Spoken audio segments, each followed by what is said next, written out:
the most believable paranormal abduction story ever. Today's story is about a police officer in Argentina who encounters something totally inexplicable by the side of the road. Some have called this story one of the most credible paranormal stories.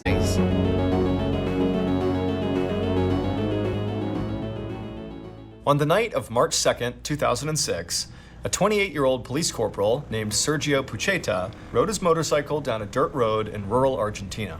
It was pitch black out with no streetlights, and on either side of the road were mostly open fields, interspersed with patches of forest, and there were mountains rising up in the background. There was nobody around him for miles. This was an area called La Pampa, and it was famous for its beautiful landscapes and cowboy culture. Sergio was out here patrolling for poachers, who came out here at night to trap or kill the wild cats, monkeys, and birds that often sold for lots of money on the black market. It had been a quiet night so far, but Sergio knew from experience that the later it got, the more likely it would be that he would catch someone doing something illegal. Wait. You know what this guy is trying to catch poachers who are doing it illegally? What happens when he catches them? Like, is he allowed to, like, kill him? Like, bro, what does he do? Does he tell him off? Oh, wait, he actually will shoot? Oh, is it? Oh, really? At around 10 p.m., Sergio was riding down the road towards a crossroads that locals called El Cruce de las Cañas. So he's hunting the hunters. Up ahead, he saw the red taillights of a car. And at first, it seemed like this car was coming to a stop. But then it turned off the road and drove into this nearby cluster of low trees and thick vegetation about the size of a football field, and then these taillights disappeared. Sergio felt his heart start to beat a bit faster because he knew this had to be a poacher. It's game Maybe, time. He thought, this poacher had seen him and realized he could be a cop, and so was driving off the road and basically trying to hide from Sergio. Sergio sped up on his motorcycle, and when he reached the spot where this car had left the road, he pulled over and he parked. Sergio climbed off his bike and then radioed into headquarters his location and asked for backup. Then he unholstered his gun. He knew this far out, it was going to take backup a long time to get here, and Sergio had no intentions of letting these poachers get away. Sergio had a flashlight, but he didn't bother to take it out because he didn't want to give away his position. But in the darkness, Sergio was having a really hard time finding where in this vegetation the car had gone. There were no broken branches or crushed bushes. I mean, the entire vegetation looked completely uniform and intact. And so Sergio, with his gun drawn in front of him, began pacing along the shoulder of this road, looking for tire tracks on the ground. But after looking for a while, he couldn't find any. Like, there was no indication that a car was ever here or drove into this vegetation. And so eventually, Sergio just stopped and listened. He figured the poachers could only have driven a little ways into the trees before stopping, and so he hoped to hear them moving around. But as he stood there, all he could hear was the sound of the wind rustling through the trees, the crickets and cicadas chirping and buzzing, the hoots of owls, and the long, strange chirring sound of birds known as nightjars. Sergio knew if he wanted to catch these poachers, he couldn't just sit here all night hoping they made a noise. So he took a deep breath, stepped off the road, and made his way into the trees. Or you start laying off shots randomly in the trees. That will get them to move. You know what I'm saying? Bro, if you see someone start shooting randomly in the trees, bro, you know what I mean? You're going to want to move. He walked quickly but carefully, moving branches aside with one hand and holding his gun with the other, constantly scanning left and right for any movement or light. And when he was about 100 feet into the trees, he finally saw something. Out of the corner of his eye, he caught a glint in the darkness. And for a second, it almost saw something. Out of the corner of his eye, he caught a glint in the darkness. And for a second, it almost looked like moonlight reflecting off of something metal. And so Sergio thought, that's got to be the car. I've caught them. They're right here. But when Sergio turned to face them, he immediately realized there was no car. What he saw was so jarring, so terrifying that for a second, he just stood there frozen to the spot. What is it? And as he did, the sounds in the forest began to amplify all around him, and he felt this panic building inside of his chest. A bear? He wanted to scream, but when he opened his mouth, no sound came out. A few minutes later, an off-duty police officer who was friendly with Sergio was heading to bed in his home when his phone rang. He looked at the screen and saw it was Sergio calling him, so he opened his phone and said hello. Yo, bro, who's here? This is a dumb Weirdo. He's not, bro, this guy ain't being dumb. He's searching for poachers, my guy. He ain't being dumb. Like, bro, the aliens or whatever they probably think he's dumb, but he ain't being dumb. He looked at the screen and saw it was Sergio calling him, so he opened his phone and said hello. But Sergio didn't say hello back. Instead, in a voice that was unusually cold and monotone, Sergio just said, "Come to Las Cañas. You know what to do." And before this other officer could ask Sergio what he meant, what's going on here, the line just went dead. The officer tried to call Sergio back, but Sergio didn't answer. The officer really had no idea what was going on here. This was exceptionally odd behavior by Sergio. And so this officer felt compelled to call it into headquarters just in case. But when this officer got the dispatcher on the phone, the dispatcher told him they actually already had backup on their way to Sergio right now. And the dispatcher told him that they were actually pretty worried about Sergio too. Because after Sergio's first radio call had come in where he gave his location and asked for backup, they had lost contact with him. Every time they had tried to call him back, he wasn't answering. Meanwhile, the backup, 3 police cars full of officers, sped past cornfields into the remote area that contained Las Cañas. I got a valid question, bro. Why is there 1 cop on the lookout for poachers? Wouldn't you want at least 2 cops? Because, like, what if you get in a gunfight? You know what I'm saying? Like, you're literally looking for people that are hunting animals. There could be multiple of them. Wouldn't you always want at least 2 cops doing that job? Where Sergio had last been. I know we and called when for they backup, got to but the still. actual spot on the road where Sergio had said he was, like his actual location, They don't want to they pay found his attention. motorcycle, but Sergio was nowhere to be found. Oh And yeah, he was on a motorcycle. Maybe give him a croggy on the back. I mean, nobody else was there either. It was just this motorcycle. And so the 3 cars pulled over near the motorcycle and the officers got out. One of the officers tried again to hail Sergio on the radio, but again, they were met with silence. And so they all fanned out with their flashlights and began searching this road up and down, looking for any sign of Sergio. And after a minute or two, one of the officers spotted this cluster of metal in the sand by the side of the road. Now, this officer did not immediately connect whatever this metal was with whatever happened to Sergio. They just walked over to see what it was. But when he actually reached it and shone his light directly on it, he gasped and called out to the other officers, "Over here!" what is it, diamond? Because these pieces of metal definitely had something to do with Sergio. They were the completely disassembled parts of Sergio's radio and his gun. Wait, what the Yo, what is going on, bro? This discovery immediately launched a major police search operation. More backup poured into Las Cañas, and officers teamed up and continued to search the area. And pretty quickly, officers found what looked like Mariah, you know what? I was thinking the same. I love how everything's broken half, but the Nokia is perfectly intact. Like, you can't break the Nokia, bro. Like, that phone might be old and terrible now, but you know fair well, you can't break it. You can't break that. parts of Sergio's radio and his gun. This discovery immediately launched a major police search operation. More backup poured into Las Cañas, and officers teamed up and continued to search the area. And pretty quickly, officers found what looked like Sergio's footprints heading away from the road and into the cluster of trees. Yeah. So the officers began to follow them. However, after getting about 100 feet into the trees following these footsteps, they noticed something very strange. The footprints were getting further and further apart. At first, the officers thought, Wait, what? Like his legs are stretching? So you reckon somebody's ripped him apart and pretended to do the footsteps and they're just getting further? Yo, that's a crazy imagination right there, bro. okay, well, maybe Sergio began sprinting and taking really big, long strides. Oh, getting further apart in, like, forwards. Oh, I thought the legs was getting further apart.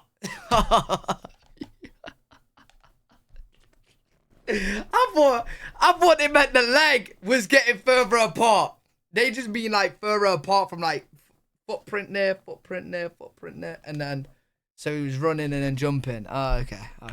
well, maybe Sergio began sprinting and taking really big, long strides. But as they continued following these steps through the trees and out the backside into this big field, the distance between these steps continued to get bigger and bigger until finally the gap from one step to the next was 10 feet apart, then 15 feet apart, and then 20 feet apart. He's flying. I mean, even if Sergio had been sprinting at full speed and literally leaping, this was too big of a distance to cover.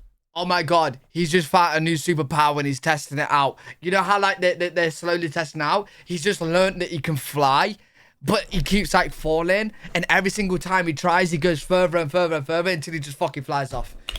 I mean, this was literally humanly impossible. The police officers following these prints looked at each other uneasily. Each footprint was perfectly clear. There was no mistaking this was a human footprint. And then also, they were certain they were not missing prints in between the ones they could see. They really were spaced this far apart. The officers had been talking to each other when they began following these prints. But now, they just walked in silence. For more than 1 mile, they tracked Sergio's bizarre, seemingly impossible trail through open fields and trees, until they arrived at a cornfield. And then suddenly, the trail of footprints just stopped. Yeah, well, no shit. That's when he learned to fucking fly up. He's gone up. It was like Sergio had pushed off his right foot and then just vanished. No, flew. Not vanished. Flew. Have I solved it? Thank you to BetterHelp. Is that it? The search for Sergio went on all night, despite the fact that it started to pour at around 2 a.m. But the officers never gave up. However, beyond those footsteps, they never found any other trace of Sergio. And there was one other thing police couldn't find. There was absolutely no sign of the poachers that Sergio had called in before he had vanished. There were no tire tracks from any vehicle other than Sergio's motorcycle. There was no broken vegetation or anything like that. It looked like no car had ever been driven into these trees. And there were no signs of any kind of struggle either that would explain why Sergio was gone and why his gun and radio were disassembled by the side of the road. The whole situation just made absolutely no sense. At 4:30 p.m. on March 3rd, 2006, so roughly 18 hours after Sergio had disappeared, a farmer was walking on his property about 12 miles away from Las Cañas when he looked up ahead and he saw this dark figure sitting by the side of the road. The farmer squinted to get a better look, and the figure looked like a man, but he was all curled up into a ball and he was sitting in the mud. Now, keep in mind, this area is like in the middle of nowhere, and so this farmer did not get a lot of people passing through the area, and so to see anybody was pretty rare, let alone what he was seeing now. And so, feeling curious, the farmer called out to this man, but didn't get a response, and so he just started walking towards him. And when he got up close, he saw this man was a police officer in full uniform. Sergio. He had his knees pulled up to his chest with his arms wrapped around him, and his head was buried in his lap, and so the farmer couldn't see his face. And weirdly, even though it had only recently stopped raining, and the ground that the officer was sitting on was still wet, this man was totally dry. The farmer leaned down and gently put his hand on the man's shoulder and said, "Sir, are you okay?" But the officer didn't react at all. He just stayed there motionless, head in his lap, not reacting, totally silent. Oh my God. He's been abducted by aliens and they fucking probed him. No wonder he sat down. He probably can't stand up. He's probably sore. Mate, he's probably sore as fuck. He's definitely sore. He's definitely sore. And this was just too strange. The farmer backed away, took out his phone, and he called the police. It didn't take long for the police to show up and identify this seated police officer as Sergio Peta. But Sergio wouldn't talk to the police any more than he would speak to the farmer. He didn't appear to be physically injured, but there was definitely something wrong with him. Where's he been? So the officers called an ambulance and they summoned Sergio's boss to see if he could get Sergio to respond. And when Sergio's boss showed up, he was able to coax Sergio up off the ground, but still Sergio wouldn't speak.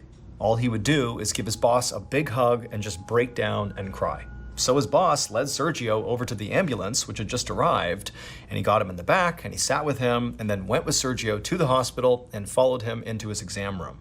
At first, inside the exam room, Sergio didn't want anybody to touch him and he was very anxious and he kept squinting and grimacing every time the lights were put on him. But after a few minutes, he did let the doctors and nurses remove his clothes and examine his body for wounds. Sergio's boss had Legend BB. expected that Sergio would have injuries. I mean, he figured he had likely been assaulted or kidnapped. But as he watched the doctors and nurses check Sergio out, it was very clear that Sergio did not have any injuries. There were no bruises, no cuts, no sign of any physical struggle at all. And not only that, as the nurse took Sergio's vitals, it was clear that he was not dehydrated or sick at all, despite the fact he had just been missing for 18 hours with no supplies. The only injury the medical team did find on Sergio was to his feet, but it did not help clarify anything. When they removed Sergio's boots and socks, they found these bizarre burns on the soles of his feet.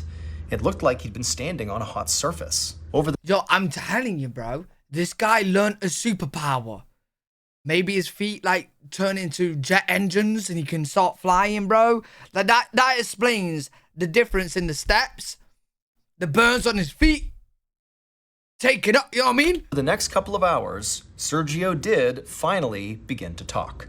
And here is the totally wild story that he told. All right, say something. At 10 p.m. the night before, when Sergio had followed the poachers into the trees, he had been absolutely certain that he had seen the metal of the poacher's car reflecting the moonlight. However, he didn't. There was no car.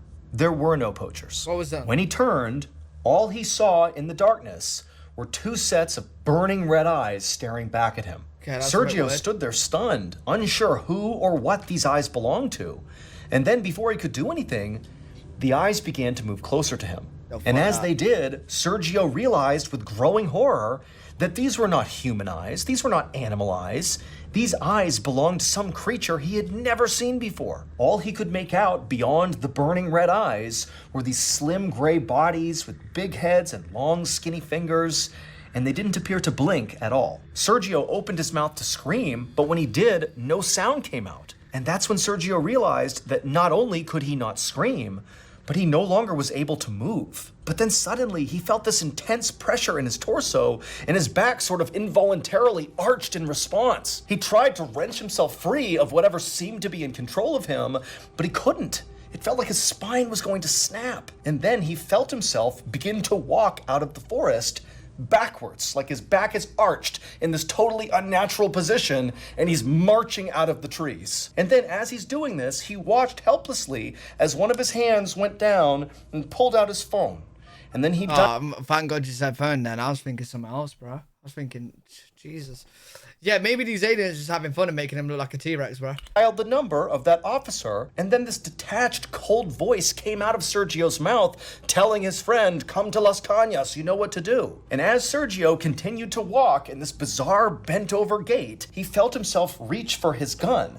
And after he drew it, he watched in horror as his hands fully disassemble it and drop the pieces on the ground. And then he watched himself do the exact same thing with his radio. And the whole time, these red-eyed creatures are just a few feet away, staring at him. It was only after Sergio had disarmed himself that he felt that intense pressure on him subside, and he realized this was his chance to escape. He took off running, but after only going a few steps, he felt himself get hit from behind and he pitched forward. He thought he was falling, but he didn't hit the ground. Instead, it was like he was being lifted up into the sky.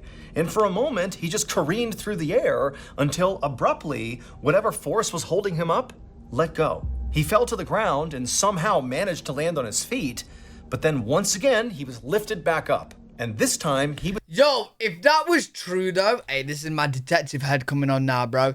If that was true, wouldn't there be more scuffles with the footprints that they followed? Do you know what I'm saying? Like, wouldn't there be like footprints that would have like kind of like a slant kind of rough kind of look, or maybe a hand on one? Like, if you're being launched forward and you're landing, you ain't gonna land perfectly straight every time. You know what I mean? You know what I mean? Like, you might land and twist a little bit, or I don't know, bro. Was thrown even farther through the air before he hit the ground, and then it happened again and again He didn't land? and again. And But so there's as this was footprints on the happening, Sergio realized these red-eyed creatures must be the ones in control, and they were playing with him. They knew he was trying to escape, but they didn't stop him. They just kept picking him up and throwing him forward over and over again. Yeah, I ain't gonna lie. If I had that kind of power, I think we'd all do the same. Chat. Bro, if you had this kind of power, would you do the same? Bro, pick you up, pick you up, pick you up, pick you up. Now TRex. Bro, I think yeah, I ain't gonna lie. I'd probably do the same, bro. And as all this happened, Sergio began to feel his feet burn. The last thing he remembered was running through a cornfield. And as he did, he realized suddenly that it seemed like he was all alone. The red-eyed creatures were gone. And so Sergio looked over his shoulder, and all he saw were swaying corn stalks and darkness. And for a moment, he's thinking, maybe this is all over. But then, still running, he turned to look straight ahead, and he saw there was this incredible wall of just pure darkness. There was no cornfield, no ground at all. In fact, there was no sky, no moon, no stars, nothing. It was just pure black, like he had reached the actual edge of the world. And then, once again, he felt himself begin to rise into the air, and he looked down into this darkness, into this void, and staring back at him are two red glowing eyes. After that, Sergio passed out, and he had no idea how he wound up 18 hours later on the side of the road, absolutely frozen in fear. No one has ever been able to explain what happened to Sergio, including Sergio himself. But it should be noted that Argentina and South America more broadly is a very well-known hotbed of paranormal activity. Following this incident, Sergio... Bro, this is Weirdo Chat because like the footsteps are apart. Like, how do you actually explain that? You know what I'm saying? Like, that is the thing in the story which can't be made up. Do you know what I mean? How he's got footsteps, got further, got further, got further, got further, got further. Like, how do you explain that? How can you fake that? How? Bro, how? You can't jump that far? Sergio was so traumatized that he retired from the police force. To this day, cops and locals still report seeing strange lights in and around Las Cañas. What? Hey, yo, chat, should we take a trip? And now, here's a clip from the... Should we take a trip to Las Cañas? Try and find these. I want to fly. And now, here's a clip from the latest episode of Run Fool. I want to fly. I want to fly, bro. Let's do it. Let's do it. Let's book it now. Let's book it now.